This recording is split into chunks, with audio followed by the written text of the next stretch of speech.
Hello अस्सलाम वालेकुम, welcome to PSL का सुल्तान। पाकिस्तान सुपर लीग में आज जो खेला जा रहा है एलिमिनेटर 1 और इस्लामाबाद यूनाइटेड और कोयटा ग्लैडिएटर्स के दरमियान ये मैच हो रहा है। आज जो मैच जीतेगा उसका कल मुकाबला होगा पेशावर ज़ल्मी से और जो आज मैच हारेगा वो टूर्नामेंट से आउट हो जाएगा। तो इस तरह से इस्लामाबाद यूनाइटेड की तरफ से आज टॉस जीतकर पहले बैटिंग का फैसला किया गया और 175 का टारगेट दिया गया है कोयटा ग्लैडिएटर्स को और कोयटा ग्लैडिएटर्स की तरफ से सरतोड़ कोशिश की जा रही है कि किसी तरह से इस टारगेट को चेस कर लिया जाए। तो आज का मैच इंतहाई अहम है और अभी ये मैच चल रहा है, तो देखना यह है कि कौन सी टीम किसे बीट करके कल पेशावर ज़ल्मी से मुकाबला करेगी। आज के मैच को डिस्कस करने के लिए मैं हूं आपके साथ महा इकबाल और मेरे साथ होंगे फैजान अहमद भट्ट। जिस तरह महा ने बताया कि सरतोड़ कोशिश जारी है, बिल्कुल सरतोड़ कोशिश जारी है, क्योंकि 16 रन पर 5 विकेटें गिरने के बाद जो एक पार्टनरशिप लगी, हमने देखा कि अकील हुसैन और उमैर बिन यूसुफ के दरमियान 52 रन की पार्टनरशिप के बाद फिर से एक दफा कोयटा ग्लैडिएटर्स ने कोलैप्स किया। बॉलिंग में भी बहुत सारी जो है वो हमें देखने को मिले कोलैप्स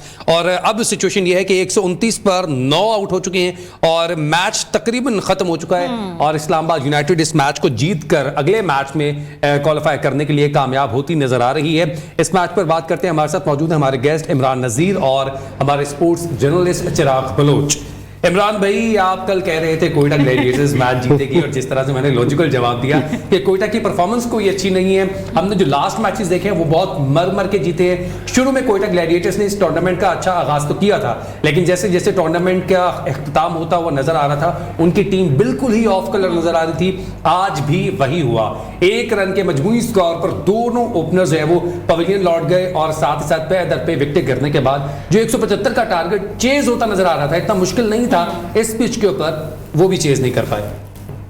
क्या हुआ?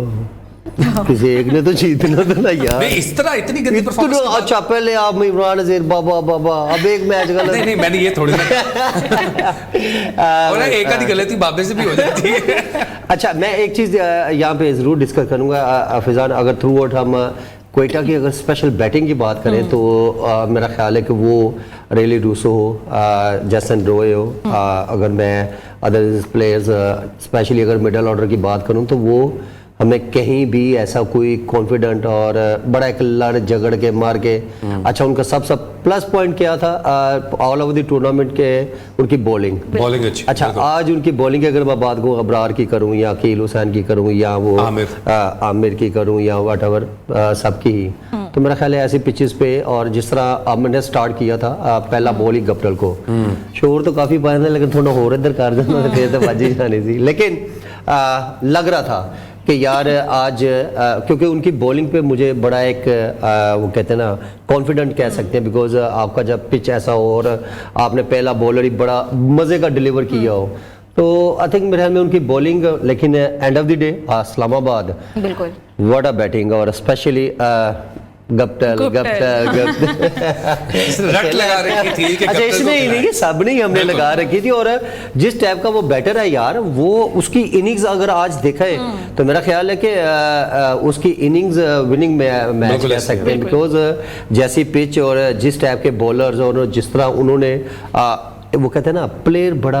ही होता है यार, एक मैच खेला और उसमें 50 स्कोर यार वो, और ऐसी पिचेस के ऊपर जिसको हाउनों का पता है कि यहाँ पे बॉल को ट्रेवल किस तरह करवाना है और सिंगल डबल कौन सा ऐसा बॉल चूज करना है बैट शॉट के लिए, तो वो एक प्रॉपर बैटर और डेफिनेटली वो वर्ल्ड वाइड जिस तरह वो उसका वो नाम है, तो ये तो हम शुरू से कह रहे थे कि यार आयन वायर क्यों नहीं खिला रहे, जॉर्ज फॉक्सन के खिला दे। हमने देखा कि 56 रन की इनिंग्स खेली गई, क्या स्ट्रेटेजी हो सकती है इस्लामाबाद के इस चीज के पीछे कि बाटल गुप्टल को अभी तक मौका नहीं दिया गया और आज वो खेले बिल्कुल अच्छा यार देखे इस चीज के पीछे आई डोंट नो, मैं तो खैर ना तो कोच ना मैनेजमेंट में हूँ, लेकिन ये हमारा एक जादूगर है स्पोर्ट्स रिपोर्टर में भी, शायद कोई इनसाइड कोई लिटिल बिट इंजरी आप कह सकते हैं, वट एवर कोई भी, या समटाइम आपकी स्पेस ही नहीं बन रही, लेकिन ऐसे प्लेयर के लिए स्पेस ना बनना वो भी एक एज ए क्रिकेटर मैं नहीं समझता, बिकॉज आपके पास ऑलरेडी इतनी स्पेस है, क्योंकि इस्लामाबाद में कोई बहुत ज्यादा एक्स्ट्राऑर्डिनरी कोई हमें परफॉर्मेंस नहीं, इवन कि आज अगर जिस तरह एलेक्स हेल शुरू हुए हैं तो मेरा ख्याल है कि वो तो कहीं ना कहीं वो ट्रैप होना ही होना, उसने कहीं भी नहीं बॉल रोका ही नहीं, इवन के जिस तरह अगर मैं देखे ना उसकी हिटें लग भी गई, छक्के भी लग गए, चौके भी लग गए, फिर उसके बाद एक ऐसे बॉल को वो भी जो थ्रू टूर्नामेंट बड़ा आउट अकील हुसैन, उसको आप इस तरह के बैट शॉट, आई थिंक मेरे ख्याल में अगर मैं क्रेडिट स्पेशली अगेन उसका आगा सलमान, तो यार जो मिडल में आगा सलमान नौ रोड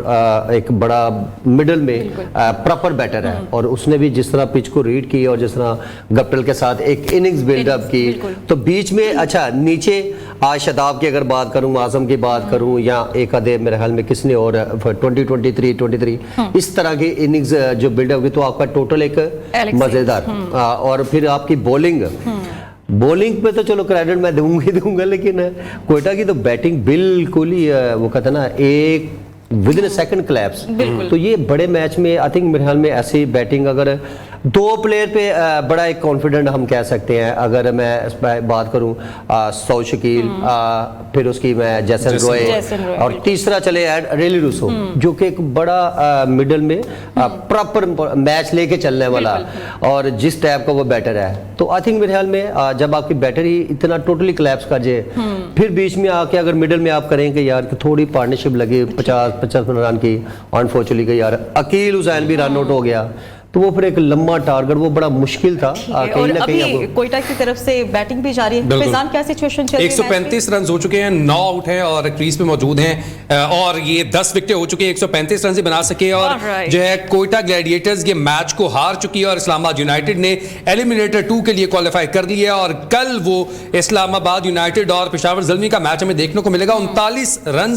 जो है वो मार्जिन रहा इस्लामाबाद यूनाइटेड की जीत में। इस वक्त जो सिचुएशन ये है कि कोयटा ग्लैडिएटर्स की 10 विकेटें उड़ चुकी हैं पहले बैटिंग करते हुए। इस्लामाबाद में 174 रन बनाए, जिसमें मार्टिन गप्टिल ने 56 रन की इनिंग्स खेली, एलेक्स सेल्स ने 23, आगा सलमान 31 रन बनाने में कामयाब हुए, शादाब खान ने 13 बॉलों पे 23, और आजम खान जब क्रीज पे मौजूद थे उन्होंने 6 बॉलों पे 18 रन बनाए। और ऐसा लग रहा था कि ये 200 का टारगेट हो सकता है या 190 का, लेकिन कोयटा की बॉलिंग ने वहां पर कमबैक किया, लगातार विकेट्स ली, रनआउट्स किए, जिसके बाद सिर्फ 174 ही टीम बना सकी। लेकिन जब कोयटा ग्लैडिएटर बैटिंग करने के लिए आई तो पहले ओवर के इख्तिताम पर साउथ शकील की विकेट मिली इमाद वसीम को, और अगले ही ओवर में विकेट मिली उनको जैसन रॉय की, और उसके बाद बिल्कुल हमें कोलैप्स होता। 175 रन्स का टारगेट ये इतना बुरा भी नहीं है, क्योंकि अगर हम ऑन दी अदर हैंड देखें कि कोयटा ग्लैडिएटर्स है वो भी चेस ना कर सकी। अब कोयटा ग्लैडिएटर्स टूर्नामेंट से आउट हो गई है, कैसा रहा सफर? हमें अच्छा पहले तो ये पूछते हैं ना अच्छा इससे पहले गप्टिल क्यों नहीं खेला, ये मैं क्वेश्चन करता हूँ। ठीक है, गप्टिल मेरे ख्याल से इसलिए उनको मौका इस तरह नहीं दिया गया क्योंकि एक तो एज उनकी काफ़ी ज़्यादा हो गई है, ठीक है, तो ज़्यादा टीम की प्रेफरेंस अब यही होती है, खास करके टीम की, एक यंगस्टर को खिलाएं ताकि उसकी जो एफर्ट पुट जो वो करता है वो एक जो है वो एक एजेड प्लेयर उस तरह से नहीं कर सकता। लेकिन इस्लामाबाद को एक चीज़ कहना चाहूँगा आज की इनिंग के बाद कि शेर बूढ़ा भी हो जाए ना, शेर ही होता है। तो इस्लामाबाद मुझे जोश दिला रहा है कि ये मैं भी दोबारा जरा प्रैक्टिस में आऊं। मेरे ख्याल से यार एक तो एज इतनी नहीं कि आप अगर एज पे शायद मैं ना मानूं, When you can time the ball, age doesn't matter. यार 41 years में तो खास करके फील्डिंग के अंदर ये चीज मैटर करती है, फील्डिंग के अंदर खासकर ज्यादा मैटर करती है। एक जो यंग प्लेयर है वो जिस तरह से एफर्ट फील्डिंग के अंदर करता है, वो खास करके जिस तरह हमने MS धोनी को देखा कि उन्होंने जब आए थे अपने कैप्टन नए बने थे तो उन्होंने अपने सीनियर प्लेयर्स को इसलिए टीम से बाहर किया था कि उनकी फील्डिंग के अंदर वो एफर्ट पुट नहीं कर पा रहे थे। बिल्कुल, तो ये चीजें होती है अक्सर, जो है टीम मैनेजमेंट ये सोचती है कि हम एक यंगस्टर को खिलाएं जो कि हमें प्रॉपरली फील्ड के ऊपर भी जो हमें वो एफर्ट चौके को 2 में बदले, और जो है ना जो डबल हो रही है वहां पर सिंगल को बदले, बहुत सारा जो है ना स्कोर बच जाता है इस हवाले से। एक ब्रेक का कहा जा रहा है, ब्रेक ले लेते हैं, ब्रेक से वापस आते हैं इस मैच को जो अभी कंक्लूड हुआ है, जिसके बाद हमारे पास सिचुएशन ये है कि कल जो मैच होने वाला है पेशावर ज़ल्मी उसके साथ खेलेगी एलिमिनेटर 2 इस्लामाबाद यूनाइटेड, और अगर जो भी टीम मैच जीती है वो पेशावर हो या इस्लामाबाद यूनाइटेड, वो फाइनल में जाके 18 को मुल्तान सुल्तान से मुकाबला करेगी। एक ब्रेक जिसके बाद हाजिर होंगे।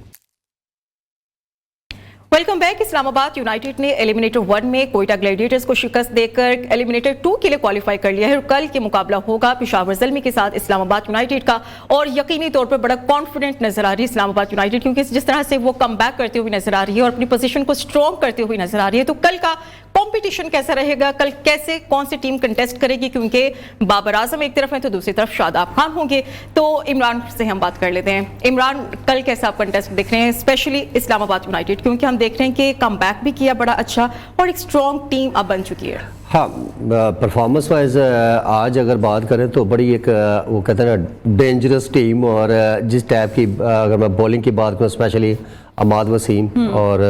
उसने तो खैर 1 ऑलरेडी कर दिया, 3 विकेट ली। तो देखो शुरू से मैं एक चीज़ ज़रूर डिस्कस करता कि यार कहीं ना कहीं जो प्लेयर की फॉर्म नहीं है, इनिंग्स ड्यू, आपकी बॉलिंग ड्यू है कि आप एक आधा स्पेल तो करने और आज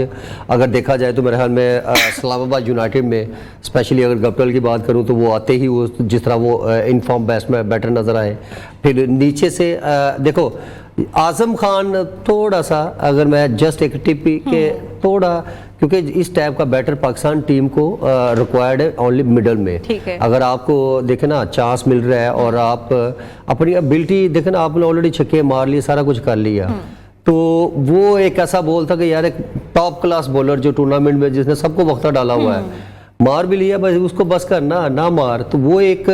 समझे कि एज ए बैटर अगर बात करूं तो वो एक अच्छा नज़र है। लेकिन end of the day through out जिस तरह की इनकी बैटिंग या सॉरी इस्लामाबाद ने जिस तरह कम बैक अच्छा किया स्पेशली बैटिंग में, क्योंकि इनकी बैटर का जो एक खला नज़र आ रहा था वो पूरा होता है। फिर उसकी बॉलिंग की अगर बात करूँ तो डेफिनेटली जब आपकी बैटिंग अच्छा परफॉर्म करती है तो फिर बॉलर्स को थोड़ा वो कहते हैं बड़े दिल के साथ आते हैं। तो आज का जैसा पिच था, और मुझे तो जिस तरह मैं आज़म खान की बात की तो वो तो टोटल 180 प्लस 90 नज़र आ रहा था, अगर पूरे 2-2.5 ओवर अगर जो और खेल जाता तो। लेकिन अब इस्लामाबाद मेरा ख्याल है टू डेंजर, बिकॉज इस मोटिवेशन के बाद, इस विनिंग के बाद उनका मुरहाल तो बहुत ज़्यादा है, बिकॉज तीनों इस्लामाबाद डेंजरस नजर आ रही है। लेकिन जिस तरह से आज कोलैप्स किया था इस्लामाबाद ने, लगातार उनके विकेट्स गिरे, फहीम अशरफ आउट हुए, हैदर अली रन आउट हुए, तो हमने वो चीज़ देखी कि रन आउट्स भी ज़्यादा हुए, एक पैनिक नज़र आया। बैटिंग तो अच्छी की, बॉलिंग भी अच्छी की, लेकिन एंड पे आके जो लूज़ किया मैच को, चिराग से ये पूछना चाहूँगा, चिराग अगले मैच के लिए क्या करना चाहिए? कोयटा के ऊपर अभी बात करते हैं, उनका टूर्नामेंट इख्तिताम हो गया, लेकिन इस्लामाबाद ने अगला मैच खेलना है, they have to perform 110% well to win the match. सबसे पहले तो मेन इस दोनों टीमें जो पेशावर और इस्लामाबाद के अंदर मेन डिफरेंस है वो है बैटिंग का, कि बैटिंग पेशावर जो है वो सिर्फ और सिर्फ रिलाई कर रही है बाबर आजम। बाबर चलेंगे तो वो परफॉर्म करेंगे। इस्लामाबाद के पास थोड़ी वैरायटी है कि उनके डिफरेंट मैचेस के अंदर हर किसी ने डिफरेंट प्लेयर्स ने परफॉर्म किया हुआ है। आज जिस तरह गुप्टिल ने पहला मैच खेला उन्होंने परफॉर्म कर दिया, शादाब ने बीच में परफॉर्म किया, आजम ने एक में कर दिया, तो उनके पास थोड़ी वैरायटी, उनको थोड़ा बहुत इससे ज़्यादा जो है कॉन्फिडेंट होंगे बजाय इसमें। और बॉलिंग की अगर बात करें तो मेरे ख्याल से बॉलिंग पेशावर की वीक ज़रूर है, लेकिन उन्होंने बॉलिंग से मैच जीते हुए हैं, तो वो भी कॉन्फिडेंट इस चीज़ के ऊपर होंगे। पिछला मैच भी बेशक वो हारे, लेकिन वो उसके अंदर भी क्लोज लेके गए। एक मैच वो उन्होंने 148 के चीज उन्होंने डिफेंड किया, एक दूसरे को काफ़ी तक क्लोज लेके गए सेकंड लास्ट ओवर तक, तो मेरे ख्याल से कॉन्फिडेंट वो भी होंगे। लेकिन इस्लामाबाद, मेरे ख्याल से इस्लामाबाद भी थोड़ा जो है वो कोशिश करेगी कि पिच को रीड अच्छे तरीके से करके बजाय कि लगातार ही जो है वो पावर हिटिंग जिस तरह आज करने की कोशिश कर रहे थे, थोड़ा खुद को यूटिलाइज करने की कोशिश करेंगे। खास करके मैं चाहता हूँ कि जिस तरह शादाब बजाय कि खुद ऊपर आ रहे थे जहां पे सलमान अली आगा आउट हुए थे, तो मेरे ख्याल से आजम को भेजना चाहिए था, बजाय कि वो आते तो एक आजम बिल्ड कर सकते थे। एक मिनट आजम को क्यों भाई, आप हैदर अली को क्यों नहीं भेजते? प्रॉपर बैटर जो आपका पूरा नहीं वो कह चुके हैं कि उनका रोल यहाँ पे नहीं है, लेकिन वो रोल नजर आ गया ना। मैं इसलिए कह रहा हूँ वो कि अगर आप लास्ट सीजन अगर याद करें तो आजम को प्रॉपर मौका मिलता था, वो इनिंग के लिए आते थे, बड़ी इनिंग खेलते थे। इस दफा उनको मौका नहीं मिल रहा, आखिरी 5-6 ओवर आते हैं वो इसी चक्रों के अंदर होते हैं कि थोड़े छक्के लगा ले, 2-3 लगाए, उसके बाद आउट हो गया। अगर 5-6 ओवर ऐसे बैटर के लिए मिले तो मुझे पता है 20 ओवरों में 5-6 ओवर कितने ज्यादा ओवर होते हैं। नहीं, रोल का डिफाइन करना, शादाब देखिए ना, यही बात है ना, आप रोल की वजह से आप अपने उन बैटर को पीछे छोड़ रहे हैं जो कि आपको वहां पे इनिंग्स बिल्डअप करके देगा। अगर आगा सलमान की बात करूं, प्रॉपर बैटर था ना, या गप्टिल की अगर बात करूं तो मेरा ख्याल है कि अगर ये दो पार्टनरशिप ना लगाते फिर मैं देखता नीचे से कैसे होते हैं। फिर आके जिस तरह शादाब ने चार्ज किया, और वो भी समझ जिस तरह उसने गुड शॉट खिंचे हुए बॉल पे जिस तरह उसने अटैक किया, फिर उसके बाद एलेक्स ऑलरेडी 20-25 स्टार्ट कर चुके थे, फिर उसके बाद आजम खान, तो मेरा ख्याल है फ़हीम अशरफ की अगर मैं उनसे बात करूँ, पर इतना भी नहीं यार कि आप फ़हीम अशरफ से भी नीचे हैदर अली को ओपनर को, मैं वो बात कर रहा हूँ कि यार वाई नॉट, क्यों नहीं? मेरे ख्याल पर जो वो बंदा जो लास्ट ईयर आपका ओपनर था, पेशावर से खेलता था। कराची की लास्ट ईयर हैदर के लिए कराची के लिए, उससे पहले पेशावर के लिए। तो देखे ना, एक ओपनर आके उस बंदे ने अपने आप को एक चीज का वो ब्रांड बनवाया, तो उसके बाद फिर ये आप पूरा PSL उठा के देख लेना कि उसमें तो बैटिंग की कितनी ज्यादा अच्छा, पूरा PSL उठा के देखे तो कोयटा। और एक सेकंड, मेरी बात फिनिश होने दे, एक सेकंड बात करें। अच्छा सुने फिर उसके बाद आपका totally throughout tournament Fahim Ashraf fail, आपके सामने है ना, कहीं भी वो आपको परफॉर्मर नजर आए ही नहीं। इवन के ये मैं वो प्लॉट है जिनकी मैं ऑलरेडी बहुत ज्यादा डिस्कस करूँगी, यार ये वो प्लेयर हैं जिनको बहुत ज्यादा मौके मिले, लेकिन जो टैलेंट, जो हमें एक चीज नजर आती थी वो डिलीवर नहीं कर पाए। इवन के अगर आप जिस तरह चिराग ने कहा कि 5-6 ओवर, यार 5-6 ओवर बहुत ज्यादा है। आप कभी प्रॉपर 5-6 ओवर बैटर इस टाइम पे आप लेके जिस तरह आजम खान की आज लगी है, आप थोड़ा लंबा लेके चलते आखिरी ओवर तक खेलो तो सही ना, आपको कॉन्फिडेंट हो जाए कि यार आखिरी अगर 2-4 बॉल भी मेरे से अगर तो कम से कम 2 छक्के तो कन्फर्म। आप इस टाइप के बैटर हैं, क्यों सेल्फ बिलीव आप पर भी रखे ना। अगर आप यही चीजें अगर आप इस तरह विकेट थ्रो करेंगे तो आपका मोरल डाउन होगा। तो वो चीज देखे ना, यही चीज जो पहले मैं देखे, यही चीज जो मैं पहले इन लड़कों की बात करता हूँ, लाइक फहीम हो गया और बहुत सारी ये लॉट जितनी भी है, तो मैं नहीं चाहता ना, जिस तरह मैं अक्सर यंगस्टर की बात करता हूँ कि यार आपको एक कितना अच्छा प्लेटफॉर्म मिला, आज अगेन दिल तो नहीं है, लेकिन ब्रेक के बाद वापस आते हैं, इसमें बात करेंगे जिसका नाम लेने वाले थे और जिस टीम के बारे में, जो टीम आज हारी है उसके बारे में हमें बात करनी है। इस्लामाबाद यूनाइटेड ने कल अपना मैच खेलना है पेशावर ज़ल्मी के साथ, एलिमिनेटर 2 है। जो टीम मैच जीतेगी वो मुल्तान सुल्तान के साथ फाइनल खेलेगी। आज अपना क्यों मैच हारी और टूर्नामेंट से आउट क्यों हुई, जब हमने देखा कि स्टार्ट में बहुत अच्छा परफॉर्म करती रही, अब क्या ऐसे फ्लॉज रहे, उनको भी हम डिस्कस करेंगे after break. Stay with us. Welcome back. तो आज कोयटा ग्लैडिएटर्स का सफर खत्म हुआ और टूर्नामेंट से कोयटा ग्लैडिएटर्स आउट हो चुके हैं, लेकिन कोयटा ग्लैडिएटर्स की तरफ से ऐसी कौन सी चीजें थी जिन्हें पूरा करने में वो नाकाम रही, तो ये डिस्कस कर लेते हैं इमरान नजीर से। इमरान, टूर्नामेंट से आउट हो गई कोयटा, थ्रू आउट आपने कैसा सफर देखा? वेल प्लेड और स्ट्रगलिंग डेफिनेटली जितना भी आपने स्ट्रगल किया, नो डाउट कहीं ना कहीं जो आपकी मिस्टेक थी, और आप देख रहे हैं अगर मैं बैटिंग की बात करूं या बॉलिंग की बात करूं तो कहीं ना कहीं आप उस शोबे में उतना आप फिट नहीं आपने परफॉर्म किया जितना आपको करना चाहिए अगेंस्ट जो आपके अपने जो टीम खेल रही है, उसकी जो रिक्वायरमेंट है कि यार हमने इस बैटिंग के अगेंस्ट ये इस टाइप का ये टारगेट की बॉलिंग, और अगर बॉलर्स हैं तो हम बैटर को इस तरह ट्रैप करना था। लेकिन ओवरऑल गुड क्रिकेट और गुड सीजन ही कह सकते हैं, बिकॉज प्ले ऑफ तो खेला, और एक जो दौड़ अगर प्ले ऑफ की देखने कि 6 टीम में तो 2 आप तो अगर चले वो निकालते हैं, लेकिन उसके बाद आपके पास एक वो लाइक सेमीफाइनल फाइनल वाले हिसाब होता है। लेकिन ओवरऑल गुड टूर्नामेंट, जो गलतियां की नेक्स्ट टाइम प्लेऑफ्स जब फाइनल होपफुली के ना करे। प्लेऑफ्स जब फाइनल होते चला, हमने ये डिस्कशन की थी कि Quetta gladiator is the weakest team in the playoffs. उन्होंने आज साबित भी किया, और ये परफॉर्मेंस हमें एक्सपेक्टेड थी कि जिस तरह से लास्ट 2 मैचेस खेले और बड़ी मुश्किल से क्वालिफाई करने में कामयाब हुई। आपकी भी यही तवक्कुआत थी, क्योंकि फैंस की तो मुझे नहीं पता क्या तवक्कुआत थी, मेरी तरफ से नहीं। मैं अच्छा मैं एक छोटा सा देखिए, मैं कोयटा को इसलिए रेट करता था बिकॉज उनकी बॉलिंग, बिकॉज उनके पास सरफराज नहीं। अच्छा आपने खुद ही नाम लिया, देखिए मैंने कल कहा था कि ऐसे पिचेस के लिए सरफराज होना चाहिए। देखिए जो थोड़ा सरफराज धोखा नहीं देता। अच्छा पर्सनली साथ में मैं ये कहना चाहूंगा कि कोयटा, हमने देखा बाकी टीम्स होती हैं कि वो स्टार्ट में रिदम नहीं पकड़ सकती, वो आहिस्ता आहिस्ता ग्रेजुअली जो है वो रिदम पकड़ लेती। खास इस्लामाबाद की बात करें, इस तरह से ही हुआ, स्टार्ट अच्छा नहीं लिया लेकिन बाद में रिदम पकड़ लिया। कोयटा वो टीम थी जिसने स्टार्ट अच्छा लिया और बाद में रिदम जो बना हुआ था, पेट्रोल खत्म हो गया ना, 5वें गियर में गए, लेकिन उसके बाद कुछ हो गया। कोयटा को तो मैं कुछ नहीं कहना चाहूंगा, मशवरा देना चाहूंगा, लेकिन कोयटा के कोच जो हैं, जो मुमकिन पाकिस्तान के कोच हैं, उनको ये मशवरा देना चाहूंगा कि अपनी जो गलतियां थी उन्होंने कोयटा के साथ की हैं उसको ओवरकम कर लें, क्योंकि अगर पाकिस्तान के कोच बन गए तो जिस तरह के रिजल्ट्स अभी आए हैं, अगर वो पाकिस्तान टीम के साथ हुए तो उनको मीडिया का, पाकिस्तान मीडिया का और पाकिस्तान फैंस का बहुत ज्यादा प्रेशर। बिल्कुल, मैं ये इस सवाल से या इस जवाब से कंटिन्यू करना चाहूंगा। कोयटा की टीम के पास वो वैरायटी मुकम्मल नहीं थी। जब पाकिस्तान क्रिकेट टीम में आएंगे उनके पास जो है वो वैरायटी मुकम्मल होगी, हर स्लॉट फिल है। ओपनर के पास, ओपनर में रोल देखें तो वो फिल है, मिडिल ऑर्डर में में देखें तो वो आपका रोल फिल है, बॉलर्स आपके जो है वो टॉप क्लास बॉलर्स हैं, तो वहां पर एक स्ट्रेंथ हमारी मुकम्मल है, क्योंकि एक फ्रेंचाइज क्रिकेट में कहीं आपको इंटरनेशनल क्रिकेट भी क्रिकेटर्स होते हैं, उनकी फॉर्म लगी हो ना लगी हो, लेकिन जब पाकिस्तान क्रिकेट टीम की बात आएगी वहां पर आप देखें रिजवान अच्छा परफॉर्म कर रहे हैं, बाबर अच्छा परफॉर्म कर रहे हैं, साइम अयूब अच्छा परफॉर्म कर रहे हैं, अब्दुल्ला शफीक ने जो 2 मैचेस खेले अच्छा परफॉर्म किया है, इफ्तिखार अहमद जो कि अपनी फॉर्म लेके चल रहे हैं, उनकी टीम फाइनल में है, वो भी अच्छा परफॉर्म कर रहे हैं, बॉलर्स भी अच्छा परफॉर्म कर रहे हैं। तो मुझे लगता है कि अगर वो कोच बन भी जाते हैं तो he will lead the team to the finals. We just hope कि दो असल में जो मेन मेरे ख्याल से स्लॉट्स रहती हैं जो कि फिल करने वाली हैं, जो कि वॉटसन को फोकस करना होगा, एक तो मिडिल ऑर्डर बैटिंग है और दूसरी चीज़ है कि ऑफ स्पिनर पाकिस्तान के पास उस तरह से नहीं है जो कि प्लेइंग 11 के अंदर ना सही तो स्क्वाड के अंदर होना लाजमी है। ये 2 टास्क जो है वो वॉटसन के लिए ज़्यादा अहम होंगे जिसको ऊपर फोकस करना होगा। तो मेरे ख्याल से देखते हैं अगर वॉटसन पाकिस्तान के कोच बन जाते हैं तो मेरे ख्याल से उनके लिए जो है वो अच्छा, अंदर की खबर क्या बन रहे हैं नहीं बन रहे हैं? मोस्ट प्रॉब्ली जो है वो वॉटसन ही पैसे बहुत मांग लिए, मिल जाएंगे? नहीं बहुत पैसे की टेंशन नहीं है क्योंकि है ही नहीं तो टेंशन का ले जी, आज जो एलिमिनेटर 1 खेला गया है इस्लामाबाद यूनाइटेड और कोटा ग्लैडिएटर्स के दरमियान 39 रन से इस्लामाबाद यूनाइटेड ने ये मैच जीता है और कल वो मैच में मुकाबला करेगी पेशावर ज़ल्मी का to qualify for the finals. Islamabad का मुकाबला होगा और आज ये मैच होने जा रहा है, लेकिन देखना यह है कि अब आज का जो एलिमिनेटर 2 है इसमें कौन क्वालीफाई करेगा फॉर फाइनल। तो तब तक के लिए अपना ख्याल रखिएगा, हमें इजाजत दीजिए, अल्लाह हाफिज।